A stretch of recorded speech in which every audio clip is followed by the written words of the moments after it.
हाँ बस इहो त हाणे प्रॉब्लम्स आहिनि पॉलिटिक्स में, छा कयूं? हाँ बिल्कुलु बिल्कुलु, अॼुकल्ह त पॉलिटिक्स जे अलावा बिजनेस भी प्रॉब्लम आहे, न त छा कयूं? Very true very true. So sorry मां लेट थी वियुसि, ऑफिस में काफ़ी कमु हुयो। अस्सलाम वालेकुम सर। वालेकुम। तूं त मुंहिंजे लाइ ई कमु कंदो आहीं न। अॼु तोखे हिकु हस्ती सां ॿुधायां।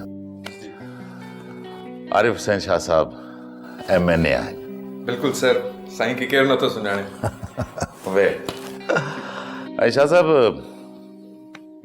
वसीम आहे, मुंहिंजे ऑफिस में कमु कंदो आहे। Most talented person of my office.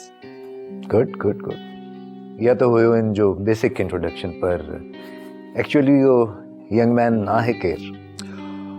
Waseem मुझे भाउ इफ्तिखार जो पुट आहे।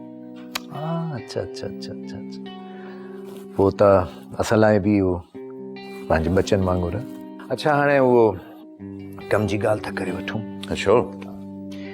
वो छा सोचियो, छा प्लान? नो पॉलिटिक्स, बल्कि मां पंहिंजो बिजनेस एक्सटेंड कयो आहे। इन सिलसिले में असां इस्लामाबाद में प्लान कयो ओपनिंग जी। Okay that's good. If you need any help then let me know. हाँ ज़रूरु ज़रूरु, छो न। ऐं जेको इस्लामाबाद में ऑफिस हूंदो उनजो सॼो कमु वसीम संभालींदो। That's good.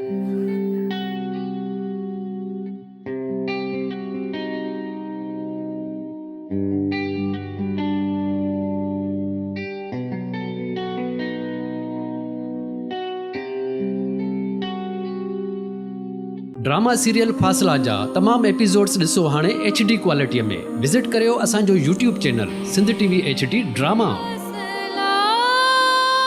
सब्सक्राइब कयो असांजो official YouTube channel Sindh TV HD drama ऐं वधीक अपडेट लाइ बेल आइकन खे क्लिक करियो।